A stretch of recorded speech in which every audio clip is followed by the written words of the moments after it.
Subhanaka la ilma lana illa ma 'allamtana innaka antal alimul hakim. Wa la haula wa la quwwata illa billahil aliyyil azim. Fa rabbi shrah li sadri wa yassir li amri wahlul 'uqdatan min lisani yafqahu qawli waftah masami'a qulubina li dzikrik wa a'inna 'ala syukrika wa husni ibadatik. Wahdi qulubana bihaqqi habibika Muhammadin wa azwaji Muhammadin wa dzurriyyati Muhammadin wa ansari Muhammadin ila yaumiddin. Allahumma hidayatan lis-shawab wa nas'aluka as-sidqa fil qawli wal ikhlasa fil amal. Rabbana atina min ladunka rahmatan wa hayyi lana min amrina rasyada. Rabbana la tuzigh qulubana ba'da idh hadaitana wa hab lana min ladunka rahmah innaka antal wahhab. Rabbana zidna ilman wa alhiqna bis salihin. Sadaqallahul azim. Para hadirin dan hadirat jamaah Masjid Al-Hidayah Mall Gandaria City yang dirahmati Allah Subhanahu wa taala.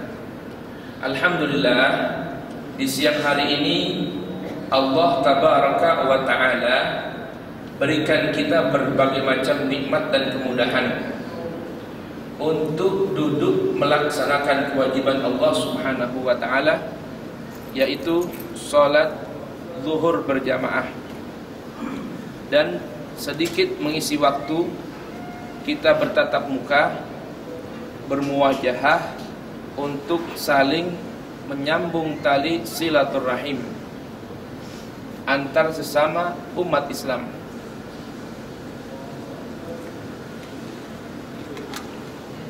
Di kesempatan kita yang singkat ini, mari kita bersama-sama merajut hubungan tali silaturahim antar kita umat muslim, umat Nabi besar Muhammad sallallahu alaihi wa alihi wasallam, dengan berbagai macam perbedaan suku, warna kulit, ataupun pemahaman dalam memahami ajaran Islam, namun kita harus selalu satu dalam naungan kalimat la ilaha illallah Muhammadun Rasulullah. Lihat, setiap kita memulai sesuatu, kita diperintahkan oleh Allah Tabaraka wa Ta'ala memulainya dengan mengucapkan Bismillah, menyebut nama Allah. Ar-Rahman, yang maha rahmat, Ar-Rahim, yang maha rahmat juga. Dua kali disebut nama Allah, Rahman dan Rahim. Rahman ad-dunya wa Rahimul akhirah. Namun yang perlu kita pahami, kenapa kita diperintahkan untuk merajut, mempererat tali silaturahim? Karena rahmah ini adalah satu anugerah yang sangat besar yang Allah tanamkan dalam hati kita. Arti rahmat itu apa? Ini perlu kita pahami. Kenapa kita selalu disuruh untuk menyambung rahim? Rahmat ini definisinya adalah riqqatun fil qalbi taqtadit tafaddula wal ihsan. Arti rahmat adalah kelembutan dalam hati. Rahmat artinya apa? Kelembutan dalam jiwa, kelembutan dalam hati. Taqtadit tafaddula, yang berbuah at-tafaddul, wal ihsan, dan ihsan. Jadi rahmat ini kelembutan yang Allah tanamkan dalam hati kita. Seseorang apabila di hatinya dipenuhi oleh sifat rahmah, maka itu merupakan anugerah yang sangat besar yang Allah berikan kepada dirinya. Kelembutan dalam hati taqtadi, yang dapat berbuah at-tafaddula, yaitu selalu memberikan kelebihan yang Allah berikan pada dirinya untuk orang lain. Ini tafaddul nih. Jadi kelebihan apa saja yang Allah berikan dalam diri setiap insan, yang merupakan potensi kebaikan yang ada dalam dirinya, apabila ia selalu berikan kelebihan tersebut untuk orang lain, baik kelebihan itu bersifat materi ataupun non materi. ilmu, akhlak, ucapan, sikap dan perbuatan, suatu kelebihan yang Allah berikan dalam dirinya, bila ia berikan kepada orang lain, ini adalah bagian dari sifat rahmah yang ada dalam diri setiap insan. Wal ihsan, jadi rahmat itu apa tadi? Kelembutan dalam hati yang berbuah selalu memberikan kelebihan yang ada dalam dirinya. Wal ihsan, dan suka berbuat ihsan. Apa itu ihsan? Sudah pernah kita pelajari, sudah pernah kita kaji. Arti ihsan apa? Membalas sikap buruk yang orang lakukan kepada kita, membalas keburukan orang lain terhadap kita, membalas perbuatan jahat orang lain terhadap kita dengan kebaikan. Itu yang disebut dengan ihsan. Allah. Rahmat itu tadi apa jadinya? Rahmat itu kelembutan dalam hati setiap insan yang berbuah akan selalu mudah mendahulukan, memberikan kelebihan keutamaan untuk orang lain, dan selalu berupaya membalas keburukan orang lain dengan kebaikan kepada orang yang berbuat buruk atau jahat pada dirinya. Ini arti rahmat. Oleh karena lihat, Allah selalu perintahkan kita memulai sesuatu dengan Bismillahirrahmanirrahim. Mulailah sesuatu dengan menyebut nama Allah yang Maha Rahman dan Maha Rahim. Bahkan dalam sebuah hadis, baginda Rasul sallallahu wasallam wa baraka alaih menjelaskan kepada kita bahwa kenapa kita ini diperintahkan untuk silaturahim, merajut tali rahim, karena ar-rahim mushtaqun min ismihi. Rahim ini diambil dari nama Allah yang bernama Ar-Rahman dan Ar-Rahim. Yang mana kata beliau sallallahu wasallam wa baraka alaih, man wasalahu faqad wasalallah. Siapa orang yang suka merajut, mempererat silaturahim, maka berarti orang tersebut telah menyambung hubungannya dengan Allah, mempererat ikatannya dengan Allah, merajut hubungannya tambah baik dengan Allah. Dan siapa orang yang suka memutus tali rahim kepada sesama manusia, khususnya sesama kaum muslimin dan muslimat, mukminin dan mukminat, maka Allah pun akan putuskan hubungannya dengan orang tersebut. Na'udzubillahi min dzalik. Lihat dalam surat Al-Fatih bagaimana Allah Subhanahu wa taala gambarkan bagaimana kehidupan Nabi, karakter Nabi, para sahabatnya, dan tanda-tanda orang yang beriman. Bagaimana kata Allah Subhanahu wa taala? A'udzubillahi minasyaitonir rajim. Muhammadur Rasulullah والذين معه أشداء على الكفار رحماء بينهم.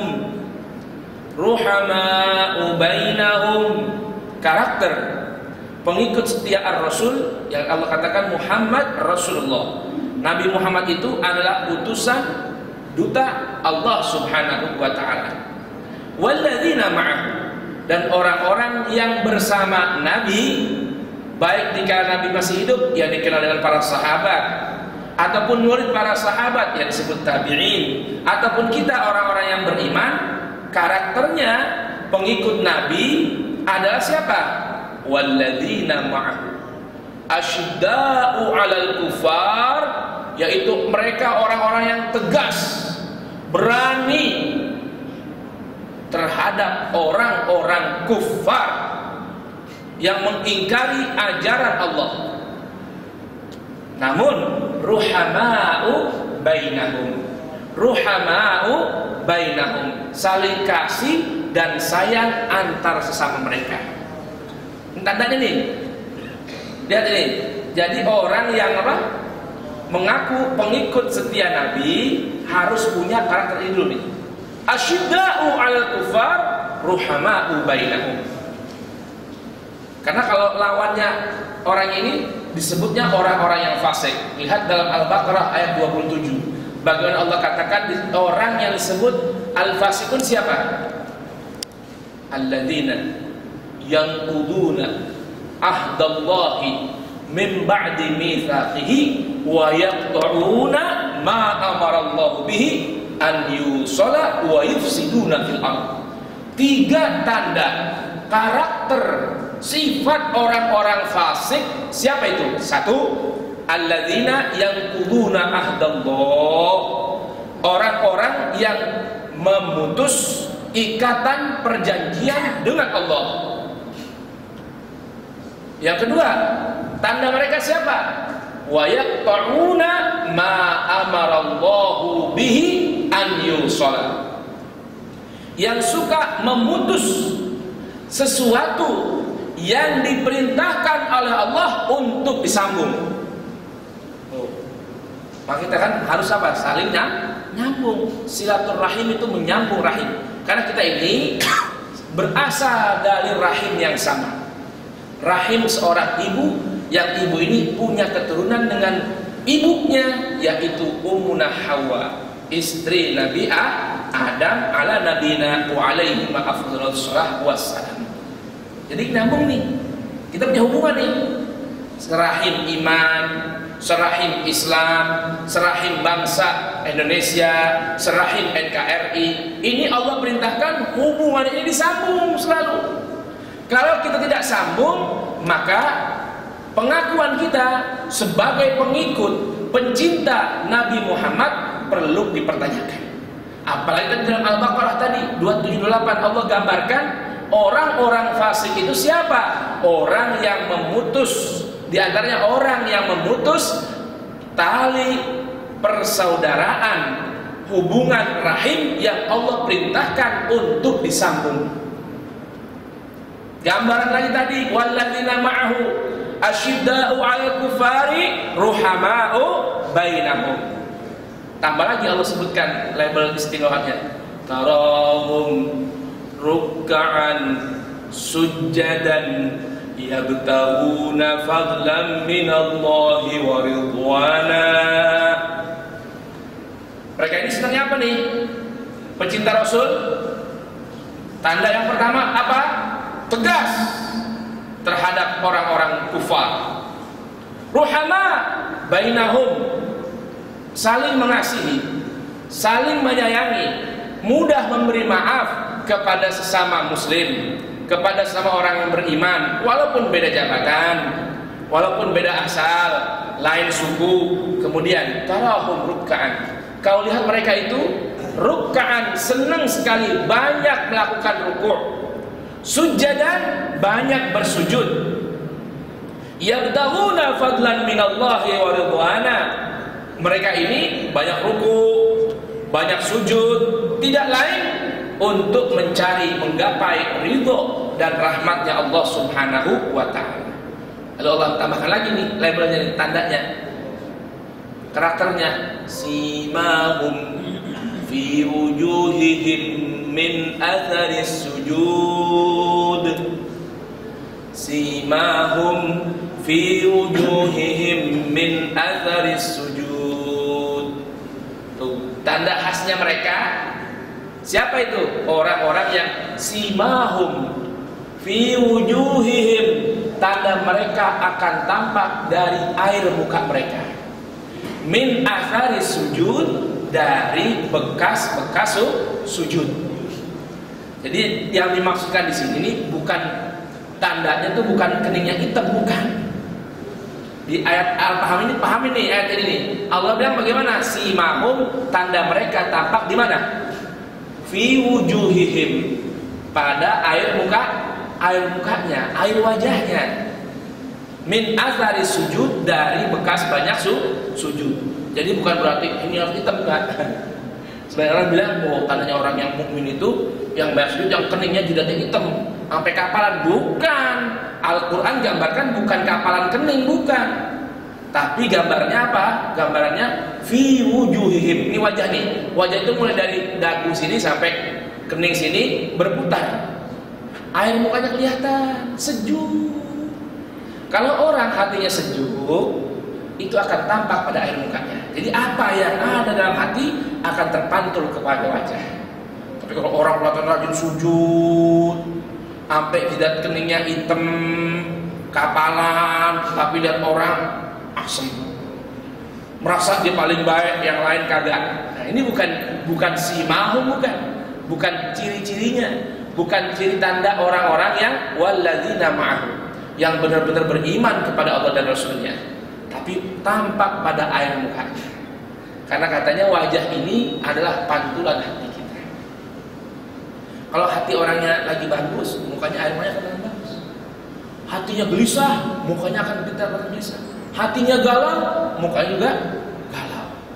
Kalau hatinya selalu panas, ada timbul kibir, sombong, merasa lebih baik dari orang lain, yang lain salah pun akan tampak dalam air mukanya. Ini namanya nih simahum fi wujuhihim min atharis sujud.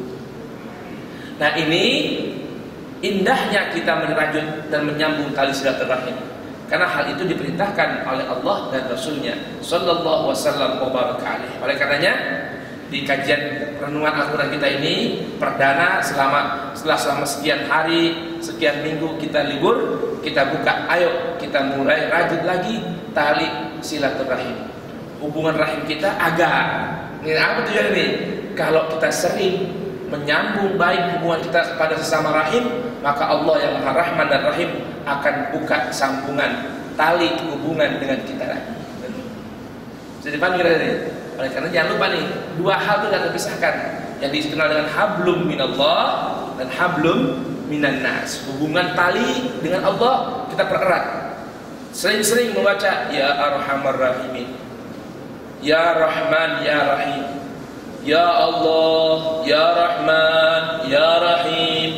Bahkan Nabi ajarkan di antara penyebab doa mudah diijabah, sering-sering menyebut nama Allah Rahman dan Rahim, atau ya Arhamar Rahimi. Ada sebuah bait syair indah sekali, karangan atau gubahan seorang ulama di negeri Yaman. Itu dibaca kalau malam hari enak sekali bunyinya.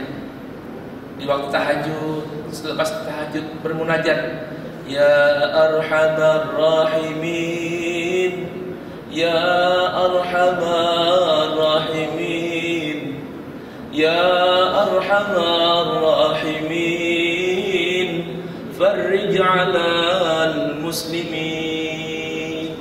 Itu kalau dibaca di malam hari, Pak. Bangun malam jam 3 bertahajud, dikala sepi kita baca, resapin artinya. Nikmat banget. Ya Arhamar Rahimin, wahai Zat yang Maha Pengasih di antara yang kasih.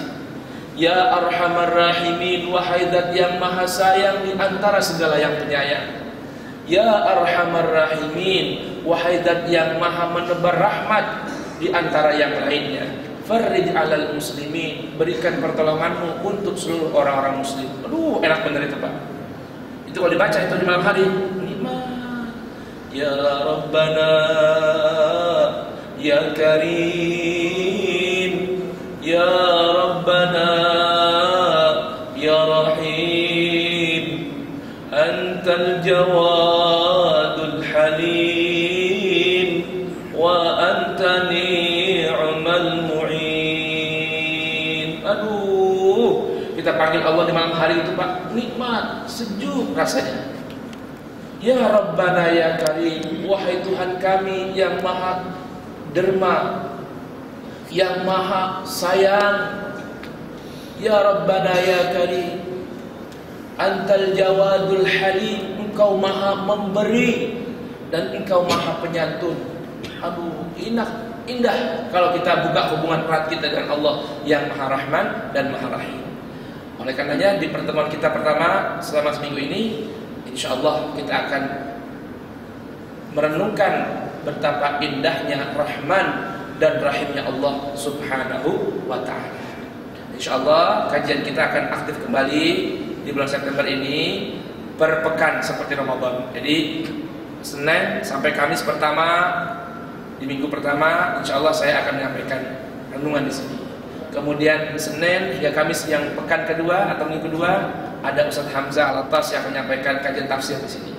Kemudian Senin hingga Kamis ketiga insyaallah ada Ustaz Hafidh yang akan menyampaikan kajian fikih di sini.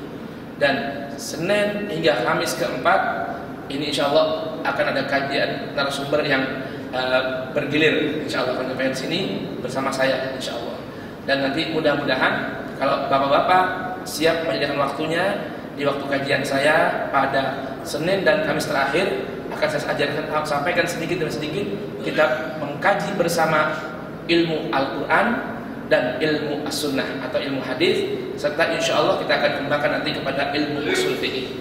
Tapi insya Allah kita akan bentuk kajiannya per tema, tematik akan diketik, di print oleh DKM Al-Hidayah. Masing-masing yang siap untuk duduk menuntut ilmu, mengisi waktu hingga jam 1 akan mengkaji bersama-sama. Kita dengan mengerti nih tentang ilmu Quran apa saja, ilmu hadis apa saja, dan ilmu usul fiqih yang berkaitan dengan bagaimana kita cara memahami, mengambil hukum dari Al-Quran dan Sunnah Nabi Muhammad Sallallahu Alaihi Wasallam. Insyaallah Taala, mudah-mudahan Allah Taala berikan keberkahan dan kemudahan buat kita sekalian, dan mudah-mudahan Allah jadikan kita termasuk ruhama bainahum. Ya Arhamar Rahimin, Ya Arhamar Rahimin, Ya Arhamar Rahimin. Farrij anna wa 'anil muslimin bi rahmatika ya arhamar rahimin. Rabbana taqabbal minna innaka antas samiul alim wa tub 'alaina innaka antat tawwabur rahim. Wa sallallahu ala sayyidina Muhammadin wa alihi tahirin wa ashabil akramin. Walhamdulillahi rabbil alamin. Wassalamu alaikum warahmatullahi wabarakatuh.